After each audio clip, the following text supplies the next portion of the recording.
Climate change poses the greatest threat to humanity. The effects of climate change can set back decades of progress in the developing world. Just the scale of the issue is unsettling. Environmental shocks will become more extreme and more frequent. No single government or institution can solve this problem alone. We are the last generation that can alter the course of climate change, and we require investment on a scale we have never seen before.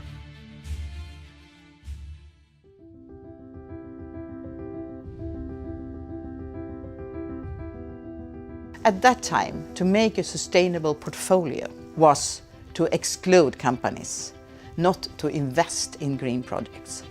And that strategy, we didn't believe in that strategy. We wanted to have inclusion of good companies and also investment in green projects. There were growing discussion about climate change and global warming and things like that, but it was very difficult for us really to find something to invest in that had to do with that. At that time we had mostly Swedish government bonds and mortgage bonds, and we were looking for other alternatives also. The supply of interesting investment opportunities in the sustainable area was very limited. So we were looking for something more liquid, something easy to understand, something credible. Coming into 2006-2007, we had a situation where, one, a lot of people were talking about global warming. We also had a situation where governments didn't need to borrow money. So the combination of investors being willing to contribute to a better society, together with the lack of government supply, basically made me sit down and draft an idea about what could be done to engage institutional investors in, at that time, global warming. I went out to a number of investors first, and those investors saw it was a great idea. And with certainty that I had their support, I then went to the World Bank and said, this is something we have checked with clients, they're interested.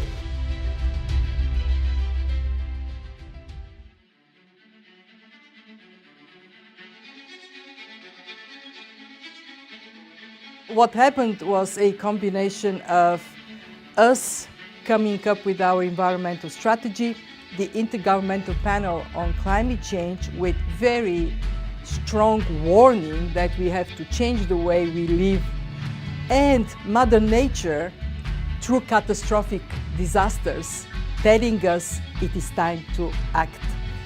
That mobilized the bank to provide to the investor community a product they can use to vote green. So we were approached by Scandinavian investors who came to us through their bank, SEB. They were looking for products in all asset classes that somehow addressed the challenges of climate change. And they had products in many of the other asset classes, but not for fixed income. SEB knew that the World Bank finances climate change mitigation and climate change adaptation projects, but we finance that through fixed income products. So for the Scandinavian investors, it was perfect because they were looking for a product that supported these types of projects, but that didn't have project risk or specific country risk, and that had the same financial characteristics as other products they were familiar with. We had a very constructive dialogue, and I think within a month the World Bank came back and said, and I think especially because investors had agreed to that this was a great idea, agreed to go ahead and develop a product which enabled the investors not only to invest, but to invest inside their traditional, normal, mainstream benchmark portfolios, which was, as I see it, the big change to everything that had been before, that they didn't have to have a special view with this kind of investment.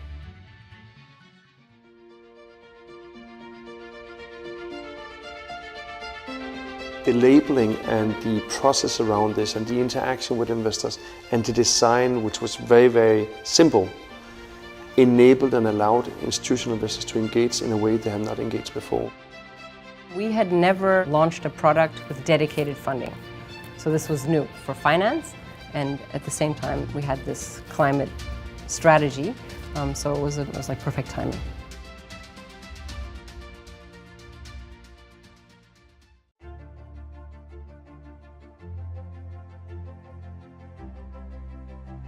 The financial community and the scientific community tend to operate in two different spheres. And this was, from my understanding, the first connection between these two worlds. And so we had to learn how to communicate with each other using two different languages, financial vocabulary and research-oriented vocabulary, and try to understand what the other party needed. My colleague Knut Alfsen took the chance to write that first second opinion, and it was the first time that we at Cicero had ever done anything like that. I think at that point we had no idea where it was going. So to be involved in the first green bond was a bit of a surprise, of course, and we thought, well, maybe this is a one-off activity. So it's an interesting project. We're connecting with investors for the first time and with banks, and we're learning what they are interested in, and we're learning what we can communicate to them. But I think what we didn't know is how many times we would replicate this and grow and evolve our methodology as the market evolved.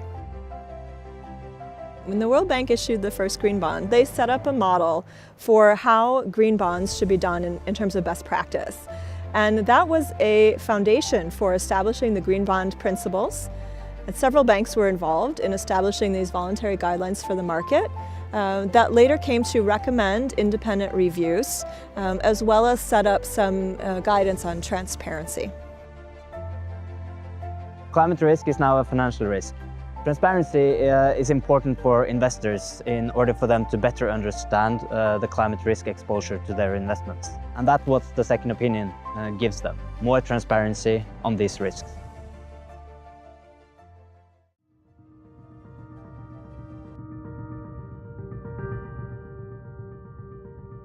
Impact reporting has been very, very important since the very beginning of the green bonds, but it's been an iterative process. The World Bank was very fortunate because they already collected and still collect a tremendous amount of data on all of their projects, and as projects are measured through their implementation, the performance against those performance indicators is updated. Now, through that learning process, I believe that the World Bank has definitely shaped impact reporting throughout the financial community. And that impact reporting is a real value-added, a form of accountability that issuers give to their investors and that investors can then give to their clients to show that this is where your money has gone, this is what it's doing, this is the progress we're making.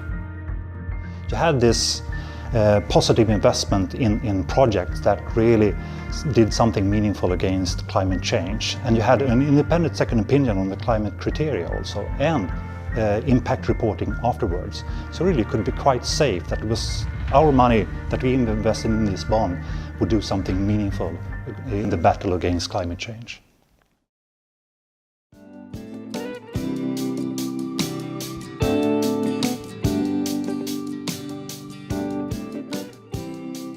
Before that, we all worked in silos, and the environmental officers knew everything about the environment. The financial officers knew everything about finance, but the interaction which allowed the financial officers to give their input to how environment should be done, and the environmental officers, they understood the financial characteristics, probably is the big achievement of this interaction with this product. What we see has happened in the market is that green bonds have catalyzed a change in investor behaviors. They want to know where their money is going, but not only for labeled bonds that they're buying. So not only for green bonds or for social bonds or sustainable bonds, but they're asking questions about everything they invest in. And I think that's going to be the capital markets of the future.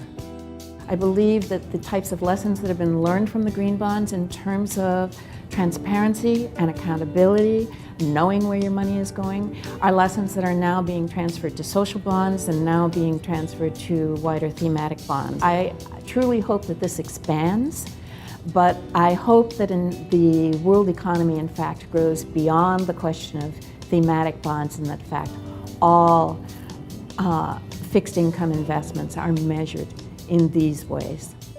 Well, my utopian future from a climate change research perspective is that all financial decisions are taking into account climate risk. Right now, green bonds are less than 1% of the total bond transactions, and we can see a lot of growth there in terms of different types of sectors, different issuer types, and different regions. So I hope in the next few years that the bond market continues to scale up and that we can continue to provide increased transparency and a connection between the climate science and financial decisions.